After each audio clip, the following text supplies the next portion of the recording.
இன்னும் 6 மாதத்தில் அனுரை அழியப் போகிறார், ஆட்சி புரளப் போகிறது, பெண்கள் எல்லாம் ஒன்று சேர்ந்தால் அவர் அடையாளம் தெரியாமல் மாறிவிடுவார்கள் என்று எதிர்க்கட்சிகளில் இருந்து பல சூழ்ச்சிகள் இப்போது கட்டவிழ்த்து விடப்பட்டிருக்கின்ற செய்தியை தினமும் நீங்கள் பார்க்கிறீர்கள். இது போதாத்துக்கு நாமல் ராஜபக்ச அவர்கள் ஆங்காங்கே என்ன சொல்கிறார் என்றால், ஒரு அழகான கிராமத்தை உருவாக்குகின்ற, அழகான கட்டமைப்பை உருவாக்குகிற சக்தி எங்களிடத்தில் தான் இருக்கிறது அப்படின்னு சொல்றாங்க. இன்னொரு புறத்தில் எதிர்க்கட்சி தலைவர் சஜித் பிரேமதாஸ் அவர்கள் பஸ்ஸினுடைய கண்டக்டர் பேர்களையும் ஊர்களையும் சிறைச்சாலைகளை வாசிப்பதை போன்று காமெடி செய்யப்பட்டுக் கொண்டிருக்கிறார். மக்கள் ஏஐ மூலம் செய்திகள் வெளியிட்டுக் கொண்டிருக்கிறார். உண்மையில் மக்களுடைய ஆதரவு யாருக்கு இருக்கிறது அப்படிங்கறத சிபிஏ அப்படிங்கிற சோசியல் இண்டிகேட்டர் அப்படிங்கிற ஒரு அமைப்பு ஒரு சர்வே நடத்தி இருக்கிறது.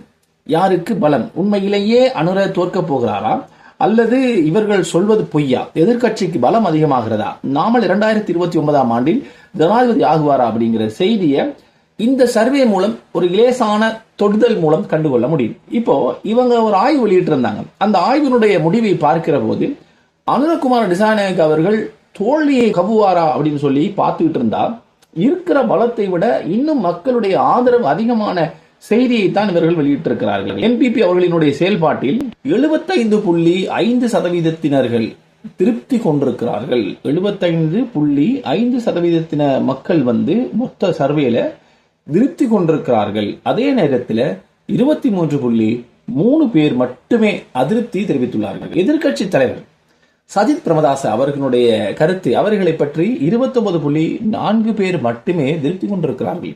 ஏற்கனவே அந்த எலெக்ஷன் நேரத்தில் கிடைச்ச வாக்குகள் வீதத்தை விட இது குறைவு.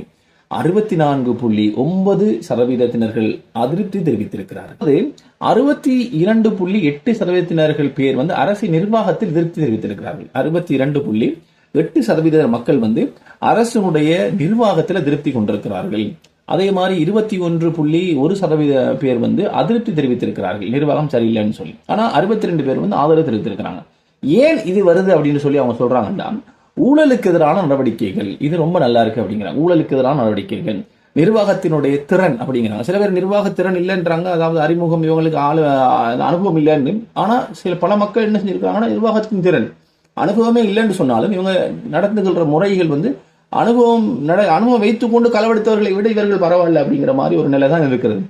சில சட்ட ஒழுங்கு நடவடிக்கைகள் எல்லாம் கண்டிப்பா, என்பிபியில ஒருவன் தவறு செஞ்சா கூட அவரை ராஜினாமா பண்ணி நீக்கிறது அல்லது சிறையில் அடைக்கிற வேலையை செய்கிறார்கள். இது எதிர்கட்சிகளையோ அல்லது எதிராளிகள் யாராவது இப்படி செய்யும் போதும் அதே சட்டம் பாய்கிறது, இவர்களுக்கு இதே சட்டம் பாய்கிறதுங்கிறது அரசின் திசை குறித்து ஏற்பட்ட நம்பிக்கை.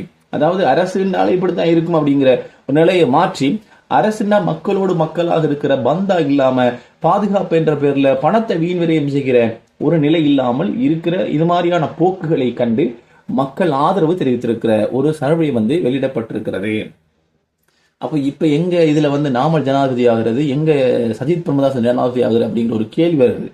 இதுல வேற இதை குலைப்பதற்காக வேண்டி கூட்டு தமிழ் எதிர்கட்சின்னு சொல்லி முஸ்லீம் எம்பிக்கள், தமிழ் எம்பிக்கள் எல்லாம் சேர்ந்து ஒன்று சேர்ந்து இருக்கிறார்கள். அதே மாதிரி நாமலுடத்தில் ரணில் பேச்சுவார்த்தை நடத்த இருக்கிறதாகவும் ஒரு செய்தி வருகிறது அரசாங்கத்துக்கு எதிராக. எப்படியோ என்னமோ பண்ணி நல்லா இருக்கிற ஆட்சியை குலைக்க வேண்டும் அப்படிங்கிறதா முக்கியமான ஒரு கருத்தாக இருக்கிறது அப்படிங்கிறதை செய்திகள் மூலம் அறிந்து கொள்ளலாம். தொடர்ந்து நீங்கள் செய்திகளை அறிந்து கொள்ள விரும்பினீர்கள் என்றால் நஃப்லி ஒப்பீனியன், அதாவது நஃப்லி ஷோர்ட்டினுடைய ஒப்பீனியன் பகுதியை நீங்கள் அறிந்து கொள்ள விரும்பினா மறக்காம நம்முடைய யூடியூப் சேனலை நீங்க சப்ஸ்கிரைப் பண்ணுங்க. சப்ஸ்கிரைப் பண்றதோடு சேர்த்து ஷேர் பண்ணுங்க. உங்கள் கருத்து என்னங்கிறது மறக்காம கமெண்ட் பண்ணுங்க. நன்றி.